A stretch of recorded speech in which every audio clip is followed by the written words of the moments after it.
Hey y'all, good evening. So, really quickly, 4 things in 10 minutes. That's what I'm aiming for right here. So, I'm going to try and be as succinct as possible and as quick as possible. So, the first thing, I'm going to jump in.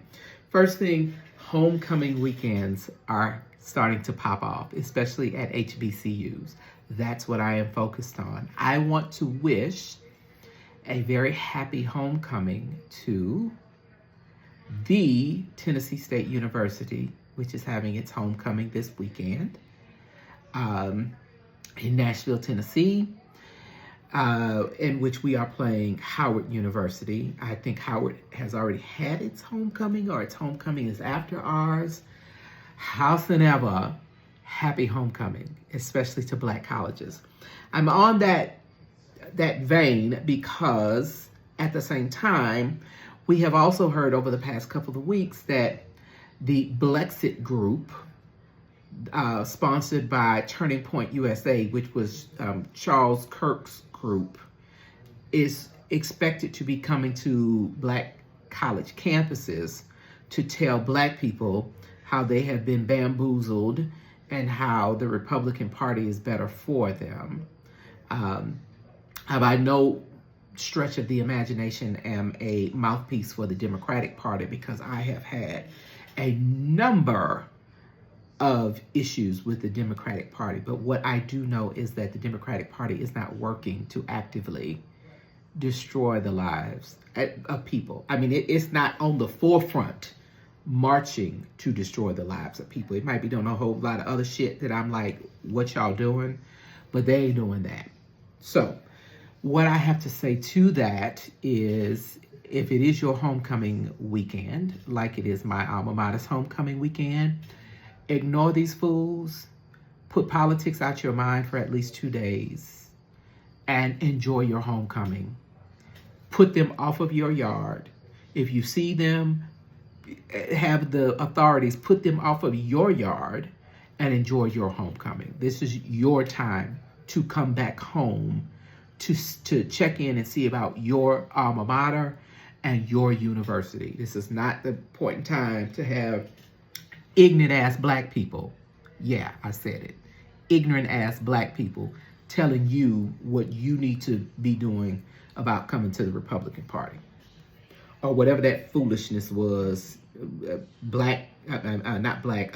Christian nationalism, or whatever that foolishness is. This is not that time. Second thing, no King's Marches. They are also happening this weekend. What I would say to that, especially to Black folks who are going out there to march, enjoy yourself. Keep your head on a swivel.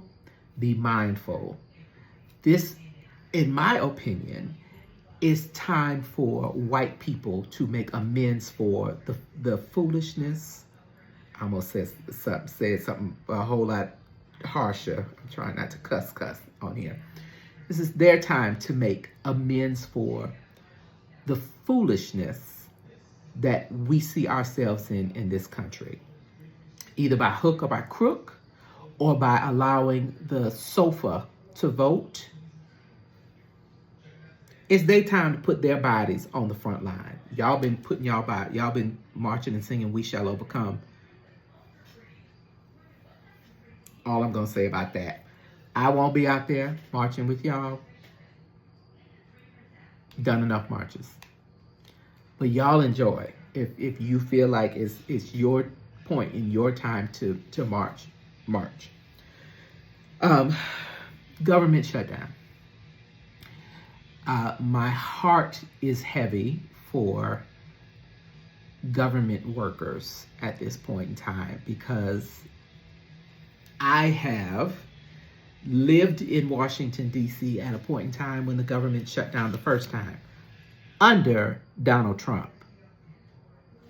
Government never shut down under Joe Biden. So he brought y'all the first government shutdown. He's brought y'all the second one as well. What I have to say about that is Republicans have complete unanimity of government. What do I mean? They have both houses of Congress. They have the House. They have the Senate. Both houses, they are in control of that. They have the White House. And one could argue, even though the judicial branch it was looked at to be its own separate branch of government away from the other two working bodies so that it could have its own independence. A 6-3 majority, they have the Supreme Court as well. So Republicans got the entire government all the way across the board. Mike Johnson could bring the House back into Congress, into session, and they could, if their CR is so clean and it is just so above board, then pass the damn bill yourself. You don't need Democrats. But they do. They need Democrats because when the shit hits the fan and it's blowing back into their faces, they don't want to be the only ones taking they don't want to be the only ones taking hits.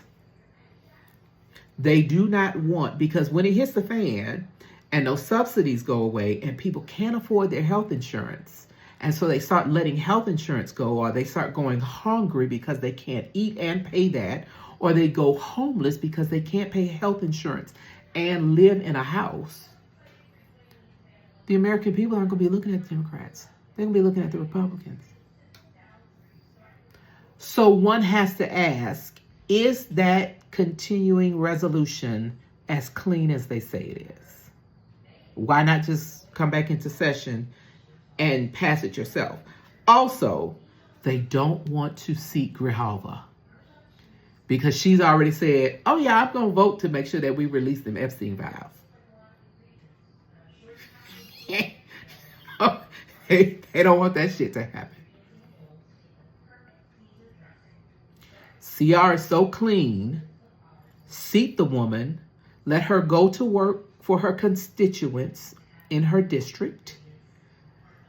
Let the chips fall where they may and pass your own damn bill. Fourthly, y'all know y'all's president seems like he's dying, right? No president in recent history has gone to get a physical 4 times in the past 2 months.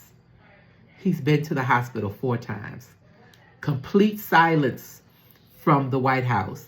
And y'all know that MFer can't be quiet. Y'all know he can't be quiet. So them weeks when you don't hear anything from him, you hear everything from everybody else, but you don't hear nothing from him. Hand dying, whole hand look like it's about to just fall off.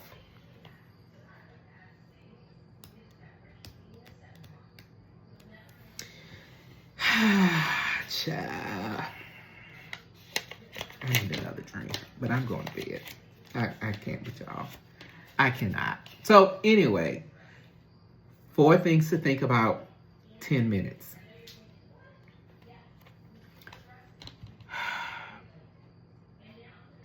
Y'all have a good night.